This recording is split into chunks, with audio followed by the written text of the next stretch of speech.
Assalamualaikum warahmatullahi wabarakatuh. Pada kesempatan kali ini kita akan mencoba untuk membahas soal ujian tengah semester mata kuliah Fisika Dasar 1. Jadi untuk soal yang pertama, diketahui tiga buah gaya, F1 sama dengan 10 Newton, F2 sama dengan 12 Newton, dan F3 sama dengan 15 Newton, masing-masing berada di kuadran pertama, kedua, dan ketiga membentuk sudut 53 derajat, 45 derajat, dan 37 derajat terhadap bidang horizontal. Lalu tentukanlah sketsa gambar dalam bidang koordinat kartesius dua dimensi X dan Y, dan B resultan gaya F1 sama dengan 10 Newton, F2 sama dengan 12 Newton, dan F3 sama dengan 15 Newton. Lalu ini yang pertama, gambar sketsa dalam bidang koordinat. Di sini dapat dilihat gambar sketsa dalam bidang koordinat dari masing-masing gaya tersebut, yang mana F1 itu berada di kuadran pertama sebesar 10 Newton, membentuk sudut sebesar 53 derajat terhadap bidang horizontal. Lalu ada F2 berada di kuadran kedua sebesar 12 Newton, membentuk sudut 45 derajat terhadap bidang horizontal. Lalu ada F3 sebesar 15 Newton, membentuk sudut 37 derajat terhadap bidang horizontal. Lalu masing-masing gaya tersebut kita uraikan terhadap sumbu X dan terhadap sumbu Y. Di mana pada F1 jika kita uraikan terhadap sumbu X, maka menghasilkan F1X. Sedangkan jika kita uraikan terhadap sumbu Y, maka menghasilkan F1Y. Begitu juga untuk F2 dan F3. Setelah kita menguraikan masing-masing gaya tersebut, lalu kita akan menghitung berapa besar resultan gayanya. Lalu sebelum kita menghitung berapa besar resultan, lalu kita perlu menghitung berapa nilai dari gaya yang telah kita uraikan tadi. Jadi pada F1X itu didapatkan dengan F1 dikali cos 53. Itu cos 53 karena membentuk sudut terhadap bidang horizontal sebesar 53 derajat. Sehingga kita substitusikan nilainya, di mana F1-nya sama dengan 10 dan cos 53 sama dengan 3/5. Sehingga dapatkanlah nilai 6 Newton. Itu juga untuk F1Y, kita dapatkan sebesar 8 Newton. Lalu pada F2X itu bernilai negatif, karena pada F2 itu berada di kuadran kedua, yang mana pada kuadran kedua tersebut nilai pada Fx-nya itu bernilai negatif, sedangkan pada nilai Fy-nya itu bernilai positif. Begitu juga untuk F3, itu berada di kuadran ketiga, yang mana gaya yang bekerja pada sumbu X dan sumbu Y-nya itu keduanya bernilai negatif, sehingga pada F3X dan F3Y-nya itu bertanda negatif, hingga kita dapatkanlah berapa nilai masing-masing dari gaya yang telah kita uraikan tersebut. Setelah kita dapatkan, lalu kita perlu menghitung berapa besar gaya yang bekerja pada sumbu X, yaitu sigma Fx, dan berapa gaya yang bekerja pada sumbu Y, yaitu sigma Fy. Sehingga kita dapatkanlah berapa besar sigma Fx atau gaya yang bekerja pada sumbu X itu sebesar min 6 Newton dikurang 6 akar 2 Newton.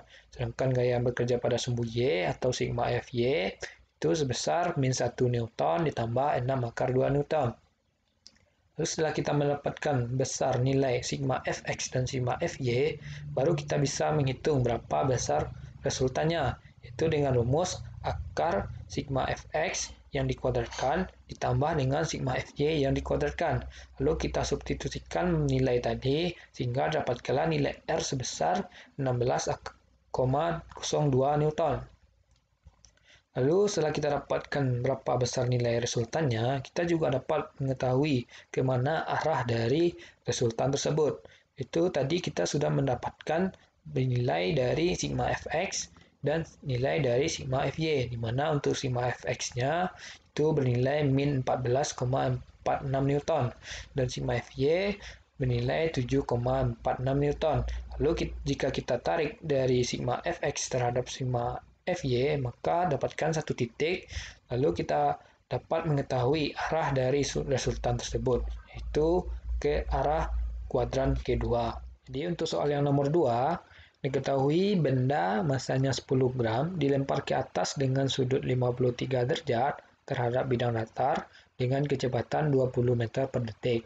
Hitunglah A. Ketinggian maksimum yang dapat dicapai benda, B. Jarak maksimum ke arah bidang horizontal.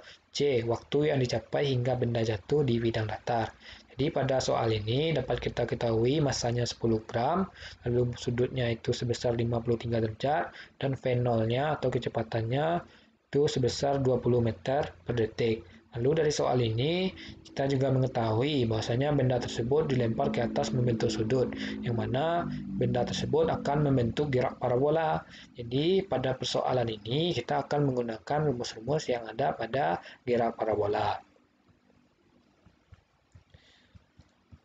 Jadi pada gerak parabola ini kita perlu menentukan berapa kecepatan benda tersebut terhadap sumbu X dan berapa kecepatan benda tersebut terhadap sumbu Y. Yang mana untuk terhadap sumbu X yaitu Vx itu kita dapatkan dari V0 dikali cos theta. Jadi V0-nya itu sebesar 20 meter per detik dikali cos 53, yang mana membentuk sudut sebesar 53 derajat. Lalu kita dapatkanlah nilai Vx-nya itu 12 meter per sekon. Lalu untuk Vy, kecepatan terhadap sumbu Y, itu kita dapatkan sebesar 16 meter per sekon. Lalu kita akan menghitung berapa ketinggian maksimum yang dapat dicapai oleh benda tersebut. Mana untuk rumusnya, Y max sama dengan V0 kuadrat dikali sin kuadrat theta dibagi dengan 2G, di mana G ini adalah gravitasi.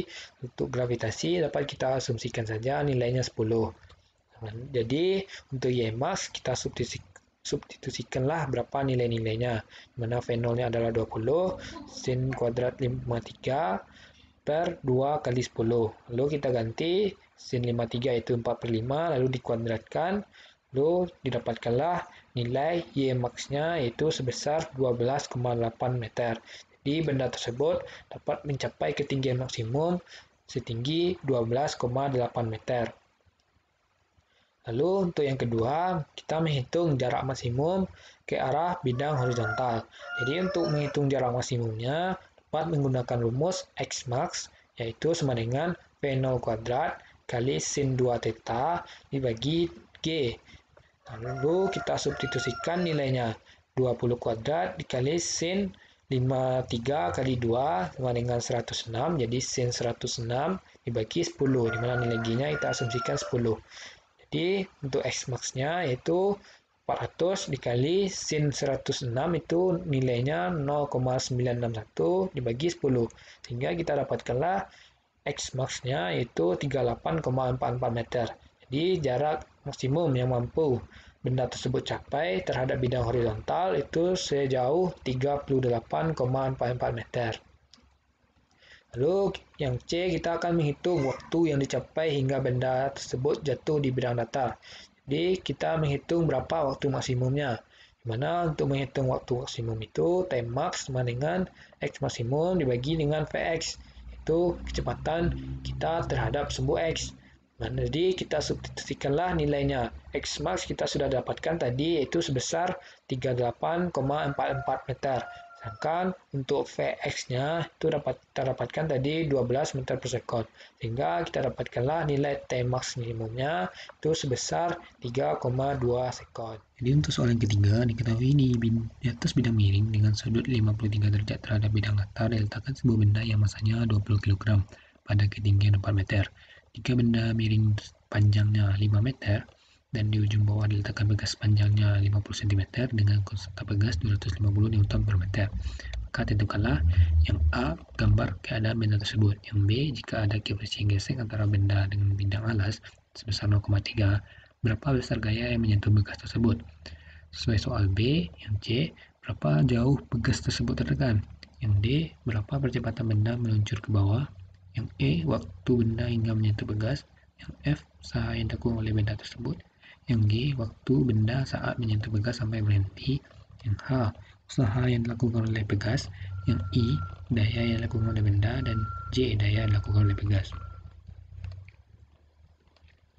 Jadi untuk yang pertama, ini merupakan adalah gambar keadaan benda tersebut, di mana di sini dapat dilihat bahwasanya benda tersebut berada di atas pada bidang miring. Lalu terdapat satu buah pegas di bawahnya yang akan menahan benda tersebut. mana panjang pegas tersebut sepanjang 0,5 meter dengan muatan pegas 250 Nm per meter. Lalu pada keadaan ini diketahui bahwasanya untuk tingginya itu setinggi 4 meter, sedangkan panjang bidang miringnya itu sepanjang 5 meter. Maka kita dapat menghitung bahwasanya untuk nilai di alasnya atau panjang alasnya itu pasti sepanjang 3 meter. Di sini diketahui pada soal yang sebenarnya bahwasanya untuk sudutnya itu adalah 37 derajat. Namun itu tidak sesuai dengan keadaan pada benda tersebut. Mana untuk alasnya itu sepanjang 3 meter, sedangkan pada bidang miringnya itu sepanjang 5 meter. Karena ketika kita mencoba mencari nilai cos dari 37 itu nilainya 4/5, tidak sesuai dengan keadaan pada benda tersebut. Jadi kita dapat mengasumsikan bahwasanya untuk keadaan benda tersebut kita ganti saja untuk nilai cosnya atau nilai sudutnya, dimana untuk sudutnya kita asumsikan bahwasanya nilainya itu 53 derajat agar sesuai dengan kondisi benda tersebut, dimana untuk kita contohkan misalkan mencari cos 53 itu berarti nilainya 3/5 dan sesuai dengan keadaan benda tersebut. Lalu yang B, kita akan menghitung berapa besar gaya yang menyentuh pegas tersebut. Sebelum kita menghitung, kita melihat pada gambar ini, misalnya pada benda tersebut terdapat gaya-gaya yang bekerja pada benda tersebut. Di sini terdapat W atau beban ke arah bawah. Lalu untuk beban tersebut kita uraikan terhadap sumbu X dan terhadap sumbu Y. Jika kita uraikan terhadap sumbu X menghasilkan W sin theta. Jika kita uraikan terhadap sumbu Y maka menghasilkan W cos theta. Lalu pada benda ini juga terdapat gaya normal yang bertolak belakang dengan W cos theta. Lalu juga terdapat gaya gesek di mana arahnya berlawanan dengan arah benda tersebut. Lalu kita dapat untuk mencari berapa besar gaya yang bekerja pada benda tersebut, kita melihat apa-apa saja gaya yang bekerja pada sumbu X-nya. Itu pada sumbu X itu ada W sin theta dan Fg-nya. Maka untuk mencari nilai F atau gaya tersebut, kita dapat melihat W sin theta dikurang Fg. Dikurang Fg karena arahnya berlawanan, sehingga kita turunkan di mana Mg kali sin theta dikurang N kali mu. Lalu kita ganti nilai tetanya itu sebesar 53 tadi, karena agar sesuai dengan kondisi pada benda tersebut.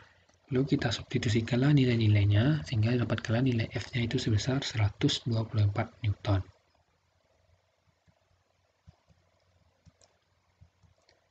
Lalu yang C, kita akan menghitung berapa jauh pegas tersebut tertekan. Untuk menghitung berapa jauh pegas tersebut tertekan, kita dapat menggunakan rumus dari hukum Hoki, di mana F sama dengan K kali delta X. Lalu kita ganti nilai F yang telah kita dapatkan tadi sebesar 124 Newton sama dengan 250 kali delta X, sehingga kita dapatkanlah delta X-nya itu sebesar 0,496 meter. Jadi benda tersebut tertekan sejauh 0,496 meter. Jadi yang D, kita akan menghitung berapa besar percepatannya. Untuk menghitung percepatannya itu kita dapat menggunakan rumus sigma Fx sama dengan M kali A. Jadi kita dapatkanlah nilai dari gaya yang bekerja pada benda tersebut pada sumbu X-nya itu sebesar 124 Newton dibagi dengan massa dari benda tersebut itu sebesar 20 kg, sehingga dapatkanlah nilai A atau percepatannya 6,2 meter per sekund kuadrat. Lalu kita akan menghitung berapa waktu benda hingga menyentuh pegas tersebut. Untuk dapat menghitung waktu benda hingga menyentuh pegas tersebut, kita dapat menggunakan hukum kekeralan energi, di mana EM1, energi mekanik 1, sama dengan energi mekanik 2. Lalu kita turunkan, di mana EP1 ditambah EK1 sama dengan EP2 ditambah EK2 ditambah W pegas. Di sini terdapat nilai WF gesek, karena pada benda tersebut terdapat gaya gesek yang mengalami benda tersebut. Artinya, benda tersebut memiliki energi untuk melakukan gesekan atau membuat benda tersebut menjadi berhenti. Jadi dapat kita tambahkan untuk nilai WF geseknya. Lalu setelah kita turunkan rumus tersebut, di mana untuk nilainya itu MGH ditambah 0 sama dengan MGH ditambah 1/2 MV kuadrat ditambah MG cos theta dikali mu S. mu kali S. S di sini merupakan jarak benda tersebut seberapa jauh dia bergerak. Lalu di sini diketahui bahwasanya untuk nilai EK-nya itu sama dengan 0. Karena pada benda tersebut jika dia berada di atas itu nilai dari energi kinetiknya itu sama dengan 0. Sedangkan ketika benda di bawah itu akan menghasilkan energi kinetik yang maksimum. Lalu kita coret saja nilai M-nya karena nilai M-nya sama, lalu menghasilkan GH ditambah 0 sama dengan GH2 ditambah 1/2 V kuadrat ditambah G cos theta mu kali S. S ini jaraknya. Lalu kita ganti nilainya sehingga dapatkanlah substitusikan nilainya sehingga dapatkanlah nilai seperti ini. 10 kali 4 sama dengan 10 dikali 0,4 tambah 1/2 V kuadrat ditambah 10 kali cosnya 3/5 kali 0,3 dikali 4,5 sehingga dapatkanlah nilai V kuadratnya itu 55,8 sehingga kita dapatkan nilai V itu sebesar 7,469 meter per sekon. Lalu setelah kita dapatkan nilai V-nya, baru kita bisa mencari berapa nilai waktunya. Itu kita menggunakan rumus kecepatan GLBB, mana Vt sama dengan V0 ditambah At, maka kita ganti nilai V-nya itu Vt. Karena pada benda tersebut, pada saat di atas itu kecepatannya sama dengan 0, sehingga nilai V0-nya itu sama dengan 0. Artinya ketika benda tersebut tepat menyentuh pegas tersebut, maka kecepatannya itu akan maksimum. Jadi kita dapat mengasumsikan untuk nilai Vt-nya. Jadi nilai Vt-nya itu 7,469 sama dengan 0 ditambah percepatan kita dapatkan 6,2 kali T. Sehingga dapatkanlah nilai T-nya itu sebesar 1,205 sekon. Lalu kita akan menghitung berapa usaha yang dilakukan oleh benda tersebut. Untuk menghitung usaha yang dilakukan oleh benda tersebut, kita dapat menghitung dengan cara W sama dengan F kali S, di mana F tadi sudah kita dapatkan itu sebesar 124 Newton, lalu S yang itu jarak pada benda tersebut dari atas sampai ke bawah, sampai pada saat tepat menyentuh pegas tersebut, itu sepanjang 4,5 meter. Sehingga kita dapatkan nilai W-nya itu sebesar 558 Joule. Lalu kita akan menghitung waktu benda saat menyentuh pegas sampai berhenti. Untuk bisa menghitung itu, kita dapat menggunakan rumus GLBB, di mana Vt kuadrat sama dengan V0 kuadrat kurang 2AS. Jadi, artinya benda tersebut ketika dia menyentuh pegas, itu kecepatannya sampai saat berhenti, itu kecepatannya akan berkurang, atau pada saat dia berhenti, Vt-nya maka sama dengan 0. Maka di sini diketahui bahwasanya untuk Vt-nya itu sama dengan 0. Lalu Vt pada saat benda tersebut tepat menyentuh, kita jadikan sebagai V0 dari benda tersebut pada saat menyentuh pegas tersebut. Jadi kita mendapatkan tadi bahwasanya benda tersebut laju dengan kecepatan 7,469 meter per sekon dari atas sampai tepat menyentuh pegas tersebut.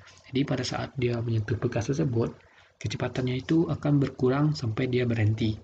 Jadi Vt yang kita dapatkan sebelumnya kita jadikan V0 untuk pada dia saat telah menyentuh pegas tersebut. Sehingga di sini diketahui bahwasanya untuk V0-nya itu menjadi 7,469 meter per sekon. Kita kuadratkan dikurang 2 kali A lalu dikali panjang S-nya itu seberapa jauh pegas tersebut tertekan, itu sejauh 0,496 meter. Lalu di sini kita menghitung berapa besar nilai A atau percepatannya, karena pada kasus ini dia akan menyentuh pegas, artinya percepatan yang dialami benda tersebut itu diperlambat, hingga kita perlu dulu mencari berapa besar kecepatan yang dialami oleh benda tersebut saat menyentuh pegas sampai dia berhenti, sehingga kita dapatkan nilai A-nya itu sebesar 56,23 meter per sekon kuadrat. Lalu baru kita bisa menghitung berapa nilai T-nya atau waktunya, di mana Vt sama dengan V0 dikurang At. Lalu kita gantikan saja sehingga didapatkan nilai T-nya itu sebesar 0,133 sekon. Lalu setelah kita dapatkan, maka kita akan menghitung berapa usaha yang dilakukan oleh pegas tersebut. Untuk bisa menghitung usaha yang dilakukan pegas, itu rumusnya itu W sama dengan 1/2 kali K dikali delta X dikuadratkan, mana K itu merupakan konstanta pegas, delta X itu perubahan seberapa jauh pegas tersebut tertekan. Tadi kita dapatkan bahwasanya untuk pegas tersebut tertekan sejauh 0,496 meter. Lalu kita gantikan saja atau kita substitusikan sehingga dapatkanlah nilai usahanya atau W-nya sebesar 30,752 Joule. Lalu untuk daya yang dilakukan oleh benda tersebut, di mana untuk rumus daya itu yaitu sama dengan W per T, usaha dibagi dengan waktu. Lalu kita dapat menghitung W-nya itu sebesar 558 Joule dibagi dengan T-nya. T-nya itu kita dapatkan dari total dari benda tersebut dari saat di atas sampai saat menyentuh pegas, lalu dari saat menyentuh pegas sampai dia berhenti, sehingga kita dapatkanlah nilai P atau daya itu sebesar 231,678 watt. Lalu untuk daya yang dilakukan oleh pegas, rumusnya sama, itu P sama dengan W per T, usaha dibagi dengan waktu. Lalu kita dapatkanlah untuk usaha yang dilakukan oleh pegas itu sebesar 30,752 Joule. Sedangkan waktu yang dibutuhkan pegas untuk sampai dia berhenti itu sebesar 1,33 sekon, sehingga dapatkanlah dayanya itu sebesar 23,069 watt. Mungkin sekian dulu pembahasan kita pada kesempatan kali ini. Mungkin itu dulu. Terima kasih.